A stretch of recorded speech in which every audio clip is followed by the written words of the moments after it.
Hi buddies, welcome back. It's Anne-Sophie and today I'm going to show you how you can set up a screen lock on your Huawei Mate X3. For that you want to go to your settings and then go to biometrics and password, and you can say lock screen password. You can set a 6-digit PIN or change unlock method to a 4-digit PIN, a custom PIN, a pattern, or password. With the pattern, be aware that if you draw the pattern the whole time on your screen, you might be able to see the pattern when you turn your phone against the light.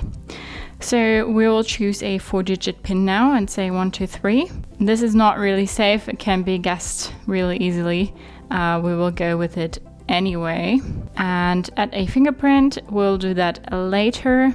And if we lock our phone now and want to unlock it again, this is what it looks like in this setting. And if we close the phone, and then this is what it looks like when we want to unlock our phone. So that's how you can set a screen lock on your Huawei Mate X3. Hope you liked it, hope it helped. If so, thumbs up, share and subscribe, and I hope to see you next time. Bye.